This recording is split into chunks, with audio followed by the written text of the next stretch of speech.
Boa noite, meus irmãos. Boa noite a todos que estão aqui presentes do plano físico, do plano espiritual e aqueles que vão nos acompanhar, pelo nosso canal. Para dar início à nossa noite de estudos, eu vou fazer uma leitura do livro Vinha de Luz, do Espírito Emmanuel, pela psicografia de Chico Xavier, e a leitura chama Não se envergonhar.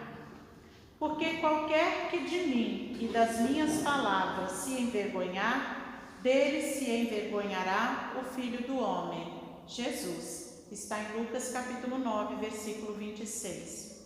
Muitos aprendizes existem satisfeitos consigo mesmos, tão somente em razão de algumas afirmativas quixotescas. Congregam-se em grandes discussões, atrabiliários e irascíveis, tentando convencer gregos e troianos relativamente à fé religiosa, e quando interpelados sobre a fúria em que se comprazem na imposição dos pontos de vista que lhes são próprios, costumam redarguir que é imprescindível não nos envergonharmos do Mestre nem de seus ensinamentos perante a multidão.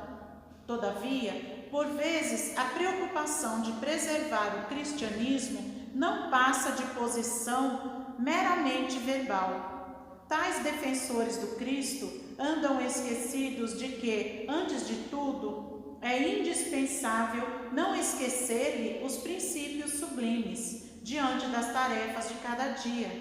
A vida de um homem é a sua própria confissão pública. A conduta de cada crente é a sua verdadeira profissão de fé. Muito infantis o trovão da voz e a mímica verbalista, filhos da vaidade individual, junto de ouvintes incompreensivos e complacentes, com pleno esquecimento dos necessários testemunhos com o Mestre na oficina de trabalho comum e no lar purificador. Torna-se indispensável não se envergonhar o aprendiz de Jesus, não em perlengas calorosas, das quais cada contendor regressa mais exasperado, mas sim perante as situações aparentemente insignificantes ou eminentemente expressivas, em que se pede ao crente o exemplo de amor, renúncia e sacrifício pessoal que o Senhor demonstrou em sua trajetória sublime. Amado Jesus, Senhor das nossas vidas, reunidos aqui em seu nome, em torno dos seus ensinamentos, Senhor, rogamos que o Senhor nos envolva nas suas vibrações divinas e salutares, que o Senhor nos encaminhe os benfeitores espirituais, a direção espiritual desta casa, os mentores espirituais de cada um de nós, para que possamos todos juntos, Senhor, absorvermos o estudo dessa noite, que nós possamos ser intuídos, inspirados e mesmo esclarecidos acerca do que iremos aprender hoje, Senhor, para que possamos vivenciar esses ensinamentos com naturalidade e espontaneidade em nossas ações, em nossas palavras e em nossos pensamentos.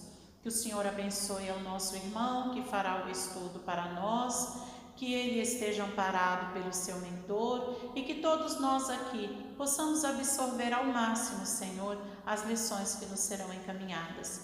Que o Senhor nos abençoe sempre e que nós sejamos sempre dignos da sua presença entre nós. Que assim seja, graças a Deus. Meu irmão, a palavra é sua.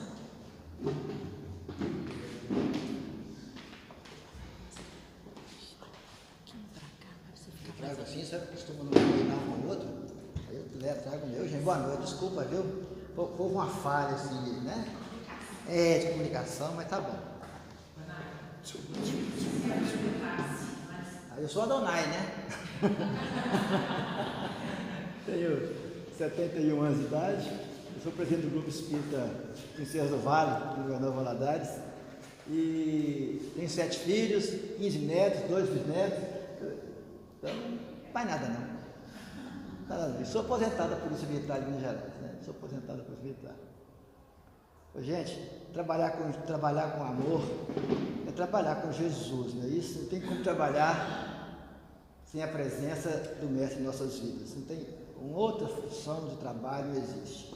Eu lembrei que semana passada eu fui numa missa com minha mulher, falou, vamos na missa que é do Crisma de nossa neta, foi da nossa neta do meu irmão. Eu falei, vamos. Aí chegamos lá na missa, em Valadares, o bispo realizando a missa, o bispo foi dia de Crisma, né? Muitos jovens. Ele falou durante 1 hora, ele não falou o nome de Jesus. E eu não tinha reparado, minha mulher falou assim, ele não falou Jesus durante toda a missa. Eu falei, interessante, não reparei. Então são coisas que acontecem nisso, nós estamos aqui em nome de Jesus. Não existe outro motivo para que estamos aqui. Como diz Emmanuel, é o bem da terra é Jesus. Nós estamos em busca do bem, o bem íntimo de cada um de nós, não o bem do modo geral. Jesus deu a vida por nós, para provar a verdade que Ele trazia para a gente. Então o trabalho de amor é trabalhar com Ele, é a renovação individual de todos os dias que a gente faz. E a gente preparou esse trabalho, a gente vai dar muita bem ênfase a esse trabalho, sabe? A esse caso, a essa função primordial de todas nós. Em 1863, segundo um censo que foi feito na Europa, havia 3,5 milhões de espíritas na Europa, em 1863. Impressionante, né? A Terra tinha mais ou menos 800 milhões de habitantes, na Europa tinha 3,5 milhões de espíritas, e isso preocupou muito o pessoal da Inglaterra. Falou assim, se a religião continuar crescendo assim, vai acabar. Roma ficou preocupada com isso, e Kardec ficou muito preocupado também com essas coisas. E ele então viajava, ele comentava, mostrava a finalidade de tudo, e ele procurava dar um sentido mais tranquilo a esse movimento científico, religioso que crescia em todo mundo. E uma mensagem de Erasto, no capítulo 20, lá no item 4, ele fala da missão dos espíritas, ele mostrou para nós qual é o trabalho nosso aqui na Terra. E ao final da mensagem, eu não vou ler a mensagem, todos nós conhecemos, não é isso? Mas uma coisa interessante, ele foi discípulo de Paulo, está lá quando a gente vai ler os Atos dos Apóstolos, aparece o nome dele, e ele volta depois, como discípulo de Jesus, na implantação da codificação, da terceira revelação na Terra. E ele dá uma mensagem, no final dela, ele fala uma coisa muito interessante, que ele fala que se entre os chamados para o Espiritismo, muitos se transviaram, que ele fala que muitos se transviaram, então Kardec, se muitos transviaram, quais sinais pelos quais reconheceremos que se acham no bom caminho? Kardec interrompe a mensagem do Espírito e pergunta para ele, por quê? Se muitos transviaram, tem um motivo, como é que nós vamos saber o porquê, como seguir esse caminho? E ele então vem e transmite para nós essa mensagem interessante no final do capítulo, no final da mensagem dele. Reconhecê-lo-eis pelos princípios da verdadeira caridade que eles ensinarão e praticarão, pelo número de aflitos, eu fiz um resumo, não é isso? A que levem consolo, pelo seu amor ao próximo, pela abnegação, pelo desinteresse pessoal, finalmente pelo triunfo de seus princípios, porque Deus quer o triunfo de sua lei, mas Ele destruirá aqueles que falseiam o espírito dessa lei e fazem dela um degrau para contentar sua vaidade. Então os que seguem, e ele termina dizendo que eu não coloquei aqui, os que seguem sua lei, ele fala mais ou menos assim, esses são os escolhidos por Deus, e Ele dará a vitória a todos aqueles que seguem a lei. A lei de Deus é a lei que Jesus trouxe para nós, é aquele cumprimento da lei com amor, e Ele destruirá os que falseiam o espírito dessa lei. Mais ou menos assim ele fala no final da mensagem, mostrando para nós, que a ambição, a vaidade, a ambição não tem lugar nesse trabalho que nós desenvolvemos. Nós notamos aí na mensagem de Erasto que ele traz de volta o amor, não é isso? Aquilo que Jesus falou conosco, amor que é lei universal e também de natureza biológica. Erasto, ele acompanha Jesus na cristianização do movimento que Kardec iniciou com a ciência espírita, com a filosofia e a ciência espírita. Eu acho interessante isso quando nós lemos Emmanuel, que traz um trabalho maravilhoso com o Chico. Ele fala que, lá no livro Consolador, né? Eu gosto de dizer a fonte, que não tem nada meu aqui, gente. A gente está falando as coisas, não tem nada meu. A Emmanuel fala no livro Consolador que nós temos a ciência e a filosofia como suporte à religião. Ele fala que é o triângulo, não é isso? O triângulo que nós devemos seguir. Que a religião é a religiosidade que cada um de nós deve criar dentro de si. Não religião tradicional. Então, Erasto mostra para nós que o amor, que hoje sabemos que é uma lei universal e que todos nós somos instrumentos desse amor universal. E tal afirmação não está no ensinamento de qualquer religião. São os fisiologistas hoje em dia que falam isso. Interessante, né? São os estudiosos da ciência material, são os neurocientistas que chegaram a essa conclusão. Eu botei entre aspas aí, porque esse ensinamento, a gente fala assim, mas onde está citado isso aí? Não. Isso é o ensinamento dos neurocientistas falando conosco. Então, mesmo que não saibam sobre religiosidade, está sendo encaminhado para esse ensino maior, que é o amor entre nós. Nós temos um cientista inglês chamado Rupert Sheldrake. Ele fala que o amor é essa força oculta. Eu peguei várias passagens nisso, para a gente ver como é que a ciência está tentando encontrar Jesus. É essa força oculta que une todos os seres, todas as coisas, constituindo a grande unidade da sabedoria divina. Rupert Sheldrake, biólogo inglês, né? Mais de 80 trabalhos publicados, científicos publicados na internet. Você encontra isso na internet. A gente vê, né, aquele capítulo 3 do Evangelho de Marcos, quando fala que a mensagem viria de cima, né, do telhado. Hoje em dia a gente vê muito toda a mensagem que nós precisamos, ela vem de cima mesmo, através, né, desse trabalho online que é feito, a internet, etc. Então nós temos aí, né, esse grande cientista inglês, biólogo, falando. E o Espiritismo, o que fala conosco? Ele fala que fora da caridade, que é chavão, né? Hoje é um chavão para nós, né? Fora da caridade não há salvação. O amor tem função primordial em nossas vidas. Não pode ser colocado em plano secundário.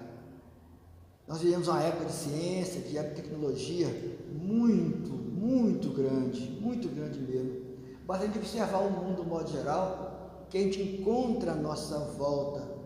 E esses problemas, essas ciências e tecnologias, elas solucionaram praticamente os problemas materiais que nós temos na Terra. Os grandes problemas da Terra, materialmente falando, estão sendo resolvidos de forma abundante, de forma acelerada. Basta observarmos, nós somos mais velhos, o Brasil, o mundo de 50 anos atrás e o mundo de hoje. Mas o interessante disso tudo, quando a gente faz uma análise mais profunda, a gente observa que os grandes problemas individuais, né, filosóficos da gente, nós continuamos com os mesmos problemas, né? O comportamento dos antepassados são os mesmos comportamentos, basicamente os mesmos de hoje em dia. Nós continuamos matando, roubando de forma exagerada, guerreando, dominando pela força as pessoas, um egoísmo desenfreado, um orgulho impressionante envolvido a todos nós. Joana fala que nós temos mentes ricas em conhecimento, coração, Joana de Anjos falando conosco, né? Corações áridos de sentimento. E ela fala conosco assim no livro Amor Imbatível Amor, ela fala assim: nós somos ricos em inteligência, basta olharmos o mundo à nossa volta, nós ocupamos a terra, fizemos dela, nós temos tudo de bom e do melhor para vivermos na terra. Claro, com algumas exceções, alguns povos ainda estão, né, pelejando, lutando, mas a ciência e a tecnologia permitem levar a todos na terra uma vida melhor. Mas o nosso crescimento horizontal ele é amplo, dominamos toda a terra, mas o nosso crescimento vertical, nós somos muito pobres no amor, no encontro a essa divindade, a esse self, a esse Deus que vive dentro de cada um de nós. Nós somos muito difíceis em encontrar. Nós encontramos o exterior, mas o interior, que é o encontro conosco mesmo, aquele Deus que vive dentro de cada um de nós temos muita dificuldade. E temos Jesus como guia e modelo, não é isso? Nós teríamos que ter Jesus como guia e modelo. Estamos conversando no carro, Paulo, contando vários casos. A gente vai viajando junto assim, né? A gente muito tempo na Universidade Espírita junto, contando casos absurdos que a gente vê por aí afora, dentro do movimento espírita. Eu sou muito curioso, eu gosto de entrar nas casas espíritas, assistir palestra. Eu morei em Belo Horizonte nos últimos 4 anos, perto de Belo Horizonte, Lagoa Santa. Então eu ia em Belo Horizonte, escolhia uma casa e entrava, assistia para ouvir um estudo, dentro de Belo Horizonte. Lá são mais de 200 casas espíritas, muito mais. Então eu entrava em qualquer uma assim, sabe, legal, você entrava. E a gente ouve cada coisas absurdas. Sessão, reunião de passe em pet. Eu nunca vi reunião de passe em pet, cachorro e gato tomando passe em centro espírita. Se o próprio Erasto fala no livro dos médicos que não tem cabimento isso, não tem cabimento dar passe em animal.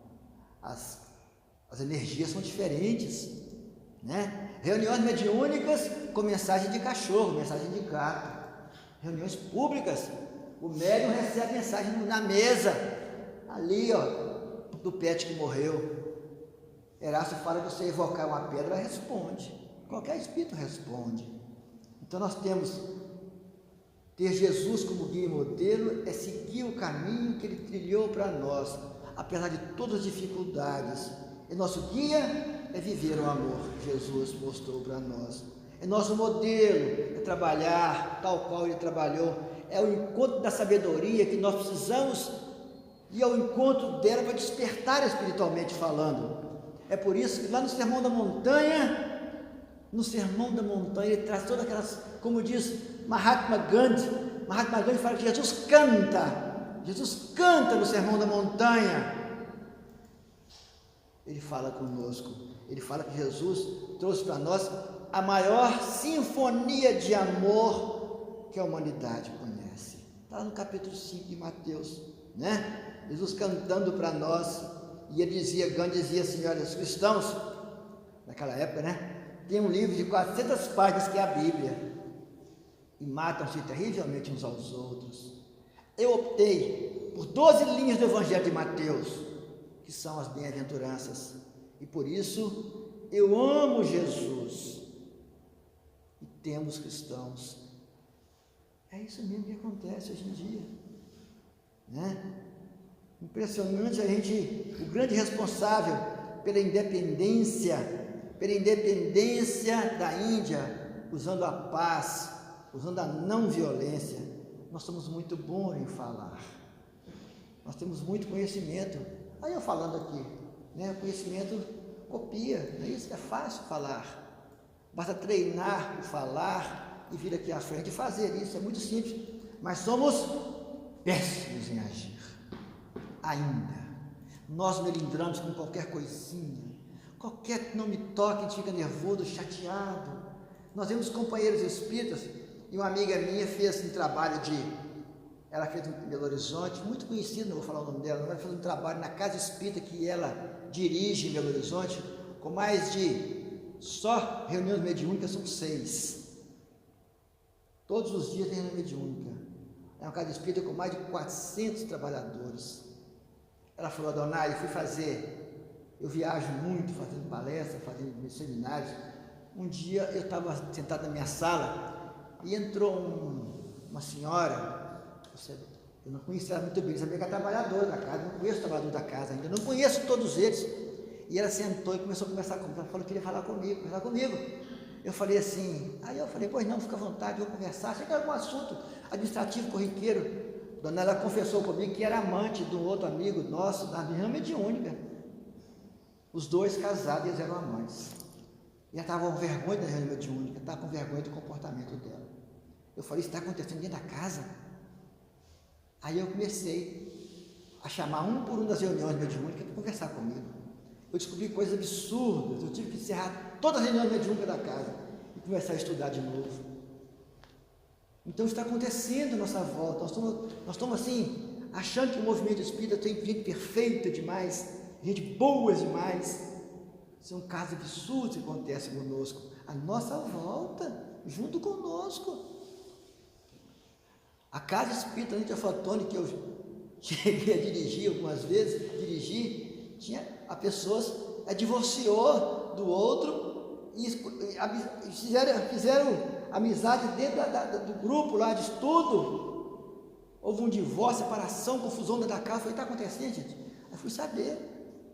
Eles estavam saindo juntos, escondidos, casados, separados, divorciaram. Falei, gente, reunir para conversar, isso acontece. Nós somos seres humanos, somos muito bons, temos muito conhecimento demais, mas somos péssimos em agir. Falta ternura para a gente, falta o verdadeiro amor para tornar a terra melhor, para ter uma sociedade mais feliz.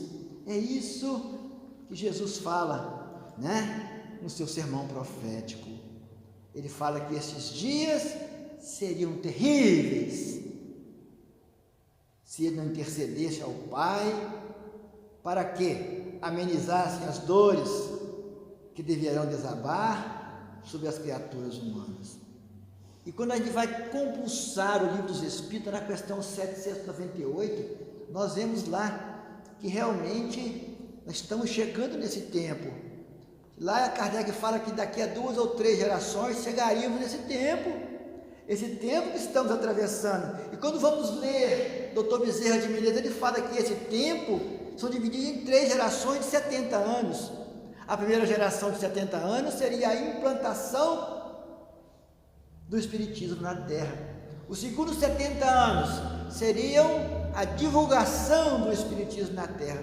E os últimos 70 anos que nós estamos vivendo agora, ele fala que é a prática. É a prova que nós somos capazes de vencer esse final de ciclo. Mas nós somos tão poucos, a Terra são 8 bilhões de habitantes, nós somos pouquíssimos espíritas. Mas quem falou disso, Chico, né? Quem falou que vão todos ficar aqui? Está renovando a população da Terra. Nós somos como se fôssemos média de sustentação social. Sustentação social, para que os espíritos, através de nosso comportamento, pudessem trabalhar a paz na Terra, a criação do mundo novo. Então esse trabalho é nosso, temos que fazê-lo como? Amando. Amor que é de essência divina.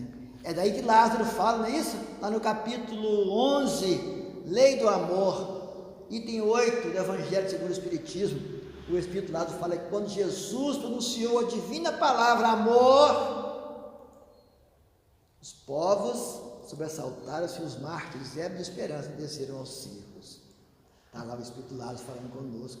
Então, nós precisamos do conhecimento para que o amor não se perverta. Ele é muito importante, está no Livro dos Espíritos falando conosco, transformando esse sentimento apenas num impulso apaixonado. Nós somos muito paixão, muito passionais, né? Tendências primitivas que nós temos é muito grande ainda. Como diz Jonas, é o refluxo do atavismo que nós trazemos conosco. Nós somos seres subdiafragmáticos ainda. Ela fala conosco isso. Seres subdiafragmáticos. Agimos daqui para baixo, né? Só pensamos em passear, viver a vida pela terra fora, caminhar para o mundo afora, fazer sexo e comer. Temos dificuldade em desenvolver o lado sentimental de cada um de nós, o amor que vige, que vai nos trazer um mundo melhor. Então, é esse amor que nós devemos, nós espíritas, ele é primordial, porque crer nos fenômenos espíritas, sem vivenciá-los com amor, nós teremos todos, menos espíritas, porque o diferencial é esse o trabalho que nós devemos desenvolver conosco, nos diz Joana de Ângeles. E Kardec, em suas viagens, né, O livro Viagem de Kardec, em 1863, e trabalhou isso conosco. Lá no livro ele fala claramente, ele cita lá os princípios que o espírito deve avocar para si no trabalho de congraçamento, de congregação dentro das casas espíritas. Os discursos de Kardec, nesse livro, ele fala de reforma íntima, ele fala do renúncia ao egoísmo. Em todas as palestras dele, dentro desse livro, ele fala de trazer o espiritismo no coração. É a mesma coisa que Emmanuel fala conosco, que o conhecimento é muito importante. Entender é muito importante, mas se nós não sentirmos, deixar que esse conhecimento desça, flua para os nossos corações, para a gente sentir que isso é verdade, nós não vamos mudar. Nós só fazemos as coisas que nós sentimos, nós temos certeza que aquilo faz bem, aquilo é importante para nós. E os grandes neurocientistas da Terra, vêm descobrindo isso. Basta fazer uma pequena pesquisa na internet, é muito boa para essas coisas, Essa doutora Dana Zora, ela é professora de física quântica em Oxford, na Inglaterra. Ela fala isso aí, olha, ao identificar a inteligência espiritual, ela apresentou a necessidade da vivência do amor para superar obstáculos existenciais. Ela é professora em Oxford, olha que interessante, descobrindo as coisas. Outros dois cientistas americanos, de Harvard, nos Estados Unidos, eles falam o seguinte, olha, o amor é a força ciclópica da vida, o mais notável processo psicoterapêutico para uma existência saudável. Eles são físicos quânticos, um é físico quântico, o outro é formado em mestrados, em enfermagem. Ele foi trabalhar essa área, ele é enfermeiro, foi trabalhar essa área. Eles fizeram experiência durante 5 anos em 2 grupos de atendimento em Harvard. As pessoas chegavam lá no hospital, e trabalhavam as pessoas mais problemáticas, e eles foram dividindo esses grupos, sem eles saberem, em 2 grupos problemáticos. Um grupo cheio de doenças, diversas doenças, e outro grupo também, mas só que o grupo de cá, isso é só exemplo, gente? Não vocês não, viu? O grupo de cá era um grupo assim mais aceitava com naturalidade a doença, e eles foram olhando, e o grupo de cá era mais rebelde à doença, e eles faziam periodicamente aquela tomografia computadorizada, e eles verificaram que esse grupo daqui, eles emitiam raios azuis, eles davam o nome de fótons, que caíam na corrente sanguínea, quando eles tomavam a medicação, e eles curavam, esse grupo curava mais rápido, tinha menos problema. E o grupo de cá também fazia o mesmo tratamento, mas eles emitiam os raios mais amarelados, não eram os raios azuis. Então descobriram que as pessoas que tinham bons pensamentos e boa vontade, aceitação, resignação, se curavam com mais facilidade. Durante 5 anos fez esse trabalho, publicaram dizendo que quem ama tem mais facilidade de ser ajudado. Quem é resignado, então ele falou, o amor é a força ciclópica da vida. É muito bacana quando a gente vê que a ciência encontrando Jesus, não é isso? É a ciência encontrando Jesus. Jesus falou, passarão céus e terra, mas as minhas palavras não passarão. A encontro do amor é a repetição desse mesmo ensinamento de Jesus. Um professor americano chamado Leonardo Buscaglia, ele morreu em 98. Ele conta nesse livro chamado O Amor, esse livro chamado O Amor, ele é psicólogo na Universidade de San Diego, na Califórnia, durante muitos anos. E a universidade, normalmente as grandes universidades não tem, a sala é do professor, ele monta a sala para ele e os alunos vêm assistir a aula. Interessante que ele, certa vez, entrou uma aluna muito bonita na sala, ele conta isso num livro chamado O Amor, um livro muito bacana, quem quiser comprar, não é um livro espírita não, mas é um livro muito bacana para ler, muito interessante. Ele conta que certa vez entrou uma aluna muito bonita na sala dele. Então ele, em San Diego, na Califórnia, falou, deve ser alguma atriz de cinema, uma menina bonita demais. E ele já mais velho, seus 60 anos de idade, ele falou assim, ficou se apaixonou por ela, pela beleza dela, que nunca tinha visto uma mulher tão bonita na vida dele, né? Muitas mulheres, mas daquele jeito, né? Ela chegou, sentou e passou a assistir a aula dele, aula de, né, psicologia. E durante algum tempo, ele sempre admirando aquela beleza dela, dando as aulas dele. Um dia ela faltou. Quando ela faltou às aulas, ele sentiu a falta dela. Faltou uma semana, faltou 2. Aí ele perguntou na sala de aula assim: gente, aquela menina bonita que sentava ali, assistia as aulas, cadê ela? Aí um aluno falou assim: professor, ficou sabendo não? Ela suicidou. Aquilo foi um choque muito grande para ele. Mas suicidou como? Ela falou assim: ela pegou o carro dela, professor, o carro, né? Se jogou de cima dos Palisades, aquelas montanhas de pedra que ficam dentro do mar. Ela suicidou. Ele então, ele ficou muito abalado com aquilo. Uma menina de 20 e poucos anos de idade, falou: como é que uma menina tão bonita, com 20 e poucos anos de idade, o futuro todo pela frente, suicidou?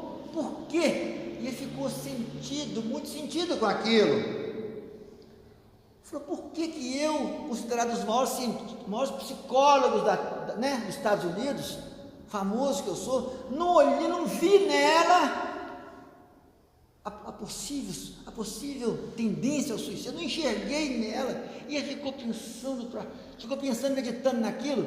E a meditação, quando o Jonas de Anjos fala assim: quando eu leio uma mensagem, não leia a mensagem e guarde, leia, pare e medite sobre ela, para você encontrar aquilo que você precisa na mensagem. Todas as mensagens são boas, né, do movimento espírita, mas tem que se achar aquilo, tem aquilo que faz bem para a gente na mensagem. Procure dentro dela aquilo que vai tocar o seu coração. Joana fala com a gente, não é isso? Então, e ele então começa a meditar na vida dele. Ele conta que eles chegaram. Ele falou assim: por que eu não vi? Ele falou assim: meu Deus do céu, eu não amava aquela menina. Eu admirava a beleza dela, muito bonita, mas eu não sentia amor por ela. Só admiração, era coisa externa. Ele então vai pensar: como é que é esse negócio de amor? Que tocou ele muito, ele fala. E ele então fica lembrando, quando ele tinha 12 anos de idade, os pais vieram da Itália, né? Imigrantes italianos, muito pobres, e chegaram quase na época da Grande Depressão americana, não é isso? Depressão americana, econômica. E o pai era tocador de piano. A mãe era cantora de ópera na Itália. Chegaram nos Estados Unidos, trouxeram o piano para os Estados Unidos. Então o pai saía para arrumar dinheiro, o que comia dentro de casa, e eles eram 7 filhos, 7 crianças. Ele era o mais velho, tinha 12 anos de idade. Então o pai saía para caçar comida e não tinha o que comer dentro de casa. Então a mãe sentava-se no piano e tocava, e os filhos tinham que ficar em pé, em volta, cantando. Ela tocava o piano e ia treinando eles a cantar, fazia um coral com ele. E eles esqueciam da fome. Ele lembrou do caso que a mãe, na época das grandes epidemias que matavam, toda a família perdia filho, era normal perder filho nessa época, morrer de sarampo, varicela, varíola, catapora, aquelas doenças, gripe. Nenhum dos irmãos morreu. E ele ficou pensando: mas por que ninguém morreu em casa? Nós éramos 7 irmãos, todo mundo morria, gente. Aí ele falava ele contou que nas grandes, quando chegava a época das doenças contagiosas, a mãe socava alho cru, botava dentro do lenço e amarrava no pescoço de todo mundo. Todos os filhos tinham que andar, não podia tirar do pescoço aquilo. Eles iam para a escola com alho no pescoço. Chegava na sala de aula, a professora separava eles num canto lá, assim, para ninguém ficar catinga de alho. Mas não pegava doença, porque era contagiosa. Ninguém aproximava deles. Então, a mãe amava. O amor tem que ser manifestado, tem que ser mostrado como é que ama. Não é falar que ama pura e simplesmente. Tem que mostrar. Então, o que ele faz? Ele fala assim: eu vou ensinar meus alunos a amar. Psicólogo que não ama, não é psicólogo. Então, ele procura a direção da faculdade e fala: eu quero mudar minhas aulas. Aí o pessoal falou assim: mas como assim, professor? A aula tão boa, tão concorrida, todo mundo gosta das aulas do senhor. Eu quero mudar minhas aulas, eu quero ensinar meus alunos a amarem. Era a década de 60, década do liberdade sexual feminina, estão lembrados? Na época dos grandes festivais de rock, né? E liberdade sexual, amor livre, passeata em Paris, né? A liberdade das mulheres, do amor livre. E a direção da faculdade falou, não, professor, mas todo os jovens de hoje, todos já sabem amar, virou moda amor, né? Sabe fazer sexo. Jovem sabe fazer sexo, boi sabe, cachorro sabe, qualquer animal sabe fazer sexo. Eu quero ensinar para eles a amar. Então ele impõe a direção da faculdade, é obrigado a aceitar, porque ele era muito famoso. Então ele vai dar aula, ele anuncia que as aulas dele seriam aulas de amor. E a sala dele fervilhou de alunos jovens que achou que ele ia falar de sexo. Então ele passou a dar aulas de carinho, ternura, aceitação, resignação, tratamento igualitário. E as aulas dele, então, passou a ser aulas de amor. E ele passou o resto da vida dele dando aulas de amor e escrevendo sobre o amor. E ele morreu em 1998. Ficou muito famoso por causa das aulas dele. Ele mudou a ideia da psicologia nos Estados Unidos, que o psicólogo tem que aprender a amar o paciente, entender o paciente, olhar o paciente nos olhos e ver o que ele está sentindo. Se ele não gostar do paciente, ele não é um bom psicólogo. É interessante.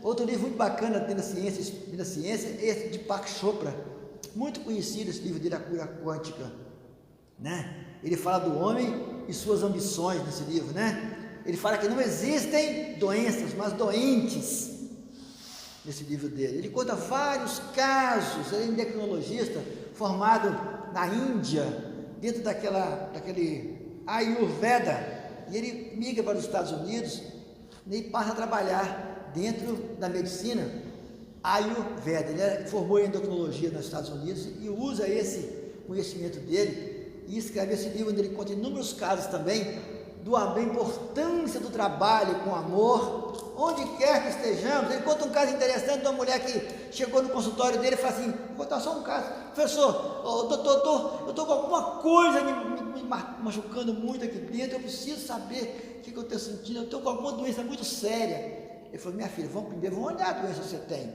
E ele manda fazer o Papa Nicolau, ele faz o Papa Nicolau nela, e descobre que ela está com câncer no útero. Ela fala, não, seu negócio é só pedra na vesícula, e faz 3 buracos nela aqui assim, e faz os buracos nela, e opera de pedra na vesícula, e ela nunca manifestou o câncer. Ele fez uma experiência com ela, falou assim, aprenda a se aceitar do que você é. Ele falou assim, doutor, mas de 6 meses você voltava lá, o câncer estava lá, tratou dela durante 20 anos, e ela nunca manifestou o câncer, mostrando para ela que ela não tinha doença. Então ele fala, né? Não existem doenças, existem doentes. Você aceitou, você é doente. Então nós temos aí, né? Entender que nós, né? Por que tanta preocupação com a vida física, diz Divaldo Franco para nós, se nós somos espíritos imortais num corpo de carne? Por que dizemos que uma doença mata mais do que a outra? Por quê? É isso? Nós temos que viver esse trabalho contínuo de aceitação de nós mesmos, de compreensão de nós mesmos. Saber que nós temos um lugar preparado para nós aqui na Terra, porque fizemos a programação antes de encarnar. Basta que nós saibamos nos conduzir, que vai aparecer naturalmente o trabalho que nós temos que executar na Terra. E temos um lugar preparado de Jesus, para quando voltarmos ao mundo espiritual. Vou preparar-vos o lugar de Jesus Cristo para nós. Não é isso? Divaldo conta um caso interessante, fala assim, ela encontrou com a esposa na rua e falou assim, oi, tudo bem, como é que vai você? Ô, Divaldo, nossa, quanto tempo. Ela encontrou, ela lembrou, você é esposa do Walter. Eu falei, cadê ele? Ô, Divaldo, eu deitei com ele, ele amanheceu morto. Nós deitamos juntos, Divaldo, batendo papo para dormir, todo dia ele estava morto, na cama. Divaldo não tinha nada. Ele fala isso numa palestra dele uma vez, eu falo numa palestra, quer dizer, nós vamos morrer que dia, hein? Que dia que eu vou morrer? Alguém sabe? Eu vou estar bem velho. Mas bem velho por quê? Morre jovem toda hora, todo instante. Não é isso? Como diz a filosofia, né? Filosofia hindu, fala assim, o importante não é o tempo que você vive, é como você usa o tempo que está na Terra. Tem gente que vive aí 70, 80, 90 anos de idade e não viveu. Eu tenho amigos meus, né? Mais velho, minha idade, mais velho que eu, até hoje, bota a calcinha com a cotinha, vai pro boteco tomar cerveja, olhar a gatinha na rua, atrás de mulher, eu falo, meu Deus do céu, você não vai acordar não? Menina de 18, 19 anos, eu trazo dela para a rua fora, caçando amante. Eu falei, mas cá, até hoje, você não despertou para a vida espiritual até hoje? Mas é normal, e não quer saber não, e se você conversar com ele, então eu que estou errado, não adianta falar não. Então nós temos que, cada um de nós, achar o seu lugar, porque o lugar existe para cada um de nós somos imprescindíveis, nossa vida é imprescindível. Olha só, hoje nós sabemos que o amor é uma proposta terapêutica. São os médicos que falam isso, são os cancerologistas, do modo geral, os neuropsiquiatras, A humanidade, repara, a humanidade está se voltando para Jesus naturalmente. É inconscientemente impulsionada pela dor. É aquele ditado do Centro Espírita, ou vai pelo amor, ou vai pela dor. Mas Jesus falou que são os doentes que precisam de médico, né? Então nós vemos que a doença empurra a gente no caminho do conhecimento, na procura do amor, o amor próprio, o amor para cada um de nós. Rabindranath Tagore é um grande escritor indiano, ele foi Nobel de Literatura em 1913, prêmio Nobel de Literatura. Ele conta uma história muito interessante sobre o amor, conta várias histórias interessantes.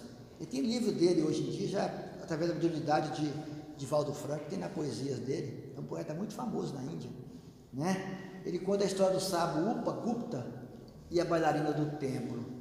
Ele fala que o sábio, e na Índia isso era comum naquela época, aqueles grandes sábios, eles faziam caminhadas, eles eram profetas do povo, eles iam de cidade em cidade, ensinando, orientando, ajudando o povo do modo geral, como os hebreus faziam naquela época, os profetas daquela época. E ele conta que sábio que Upagupta chegou certa vez na entrada de uma cidade muito bonita, e de longe ele olhou a cidade bonita, umas torres bacanas, linda cidade de longe assim, era verão, e ele então ficou assim admirado, e sentou-se à sombra de uma árvore, ficou ali observando a cidade, meditando como Deus dava ao homem, inteligência para construir um lugar tão bonito. E ele meditando, ele cochilou, ele dormiu, e quando ele dormiu, ele sentiu uma mão passando no rosto dele, ele acordou assustado, ele olhou para cima, ele viu a mulher mais linda que poderia existir na terra. Ele olhou para ela assim, achou que estava sonhando. Será que eu estou no paraíso? É um anjo. Mas ele olhou, a cidade estava lá longe, e ela falou assim: quando eu vi você, senti uma coisa diferente. Falou com ele, eu amo você. Ele falou: mas como assim? Eu senti que eu amo você. Vem comigo. Ele olhou para o lado, tinha um rickshaw, puxado por dois escravos, dois servos, muito chique. Olhou para ela, toda bonita, bem arrumada. Falou: quem é você? Ela falou: sou bailarina do templo. Os homens todos me amam, eu posso escolhê-los à vontade, tenho toda a riqueza da cidade está a meus pés. Os homens dão fortunas para ficar comigo uma noite, mas quando vi você, senti uma coisa diferente, senti que é amor. Vão comigo, vamos embora comigo. E o Upagupta fez um esforço muito grande para não aceitar o convite, e falou com ela assim: mas agora eu não posso agora. Ele falou assim: por que não? Vamos aproveitar, eu sinto que os seus olhos mostram que você também me ama, é alguma coisa de outras vidas, vamos comigo. Ele falou assim: tenho muita vontade, mas agora eu não posso. Ela então se levanta chateada com a recusa. Nenhum homem até hoje me recusou sair comigo, eu nunca convidei nenhum homem, são eles que me convidam. E você me recusou, e virou as costas e foi embora. E ele ficou assim, pensou: por que eu não aceitei o convite, Mas ele não podia, ele sentiu dentro dele que não podia. Faz o serviço dele, entrou na cidade, trabalhou, foi embora. 3 anos depois ele voltou, era inverno. Era inverno, havia um ambiente muito frio, a cidade toda coberta de pequenas, geadas. E lá de fora, uma montanha de lixo. É comum na Índia, no inverno eles jogam lixo do lado da cidade, quando chega a época de verão nas grandes cidades, eles vão lá e enterram o lixo. Então tinha muito lixo na cidade, muito mau cheiro. E ele foi passando na estrada para entrar na cidade, ele sentiu ouviu um gemido no meio do lixo. Ele para, ele ouve um gemido, daqui a pouco parou, falou, será que é algum animal gemendo? E ele, com dó do animal gemendo no meio do lixo, ele começa a adentrar o lixo, e o gemido acontece outra vez, e fala, mas é um ser humano. E vai à busca do gemido, chega, tem um monte de sujeiras, mau cheiro, podridão, e alguma coisa se mexendo no meio daquilo. Ele, meu Deus, é uma mulher. E se aproxima, e se ajoelha, a hora que ele olha, está toda comida pela lepra, magrinha, apodrecendo no meio do lixo. Ele fala assim, meu Deus, ela fala, se afaste que eu estou com a morféia. Mas o que você está fazendo aqui? Me jogaram aqui para morrer, para não contaminar outras pessoas. Ele fala, não pode. Não, se afaste. Ela tampa o rosto com as mãos, com os andrajos, e ele fala com ela assim, alguns anos atrás eu estive nessa cidade, e você me convidou, ele conheceu a mulher, você me convidou para me amar, você queria entregar-me o seu amor, e naquele momento eu não pude. Ela olhou para ele assim, por que você não pôde? Porque o amor iria queimar muito rápido, e nós não íamos aproveitá-lo perfeitamente. E eu voltei agora para buscar você. Esse tempo todo eu fiquei meditando no seu convite, e agora eu sinto que te amo e voltei para te buscar. Ela fala com ele assim, mas agora não adianta, Eu estou morrendo. Ele vai, se abaixa, enrola nos andrajos, levanta ela no colo, encosta ela no ombro e fala assim, eu não quero seu corpo, eu quero seu amor. E vai embora com ela, vai cuidar dela. Então, é esse tipo de amor que nós temos que ter. É uma coisa assim meia, a gente pensa assim, bom, isso é história, não, é o amor que Jesus viveu para nós. Ele chegou, se entregou para nós, mostrou para nós o amor. Fazer ao próximo o que gostaríamos que o próximo fizesse conosco. Não é fazer ao próximo o que ele faz conosco. Ele veio, se entregou, mostrou o caminho e falou assim, quem me ama me segue. Quem não amar, se amais, guardai meus mandamentos. Se não amar, não tem problema não, eu aguardo vocês, eu não tenho pressa com vocês. É esse trabalho que nós devemos desenvolver conosco. É 7h, 8h30, que acaba, Mas pode. Não pode não.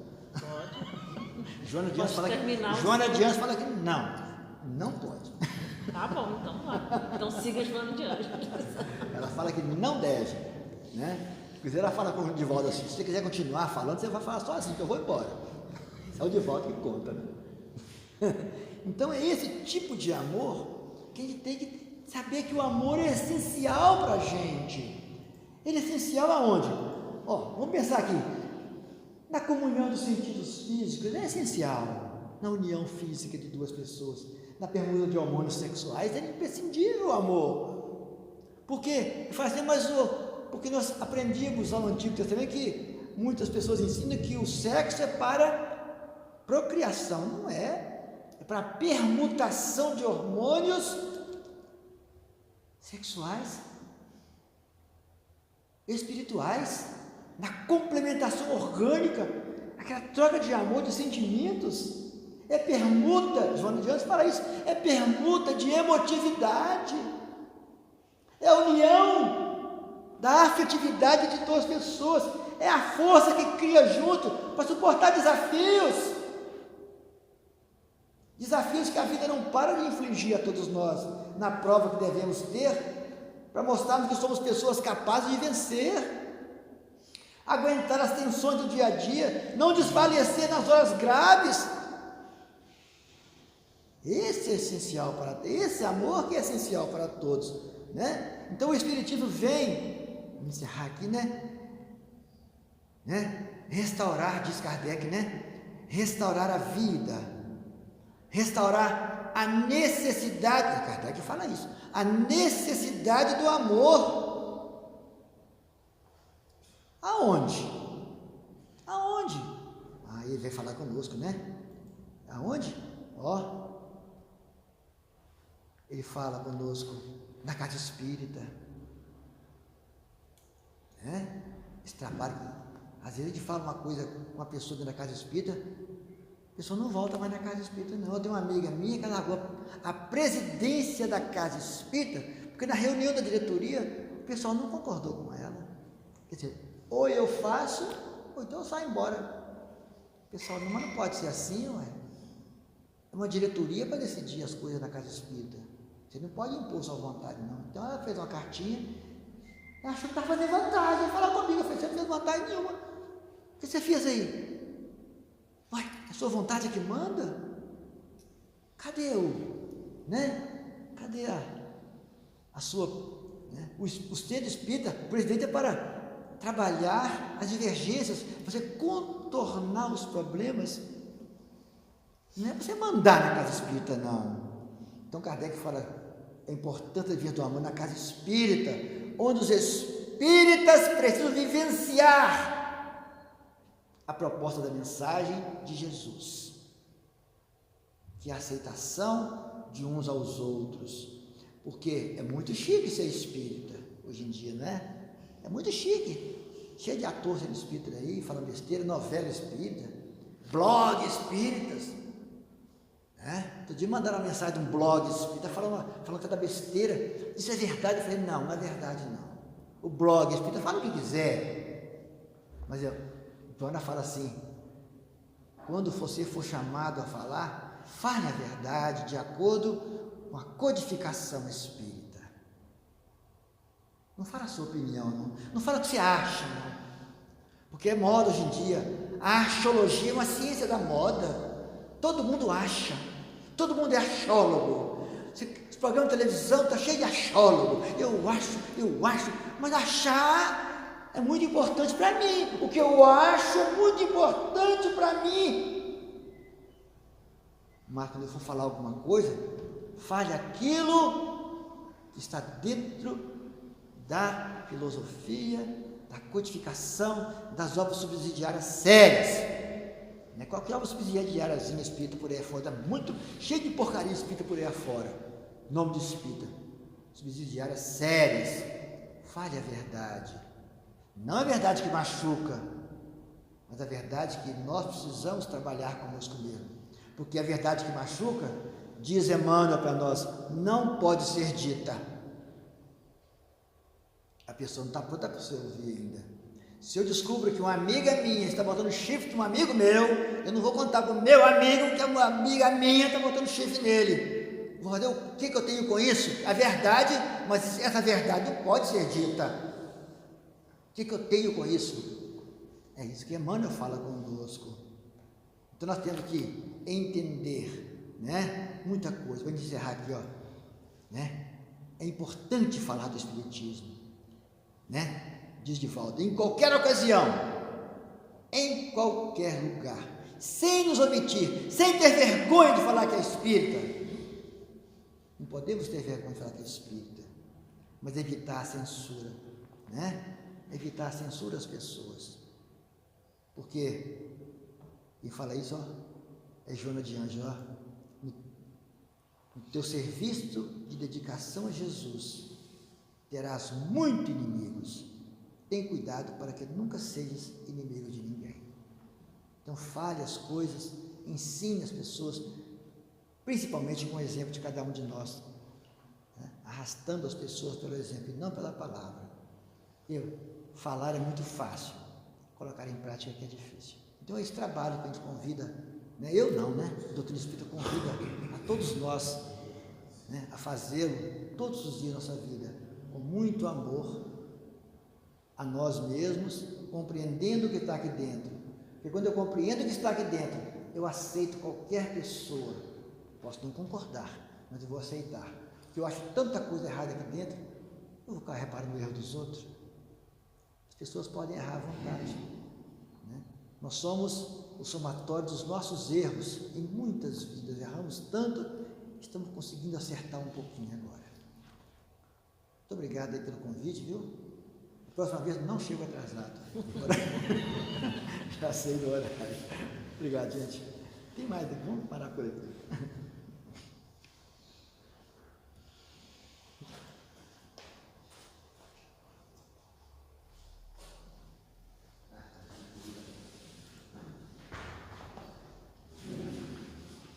Nós que agradecemos, tá? Você ter aceito o convite assim, de tão boa vontade, saído, né, da sua cidade. Nós estamos muito felizes em recebê-lo.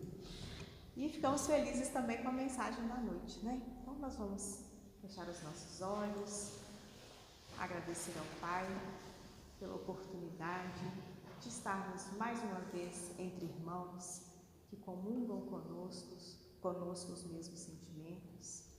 Agradecer pelo dom da vida, agradecer pelo trabalho que o Pai possibilita que sejamos pequenos colaboradores, agradecer pela família que nos acolheu aqui nessa jornada, pelo trabalho que sustenta os nossos corpos e que nos propicia o convívio fraterno com outras pessoas para o nosso próprio crescimento.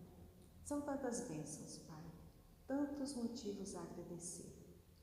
Que sejamos gratos diariamente por essas bênçãos e que, acima de tudo, que aprendamos a aproveitar cada oportunidade. Que Jesus seja sempre para cada um de nós um guia, um modelo, em quem realmente podemos confiar em todas as horas. Dr. Bezerra, nosso querido patrono, que esteja sempre junto de nós, de cada trabalhador, de cada um de nós que vem a essa casa, dando-nos a sustentação, o ânimo para prosseguirmos, pois sabemos, Pai, que são muitos compromissos assumidos, mas com força, com fé, com coragem, com muita vontade, vamos caminhando, cada um de nós, com a sua tarefa. Rogamos ao Pai que nos acompanhe aos nossos lares, para que lá também encontremos um ambiente de paz e de equilíbrio, que acompanhe o nosso querido companheiro de volta ao seu lar. E assim, agradecidos, pedimos a permissão para encerrarmos a reunião da noite e passaremos então para os trabalhos de paz. Que Jesus nos guarde e nos abençoe sempre.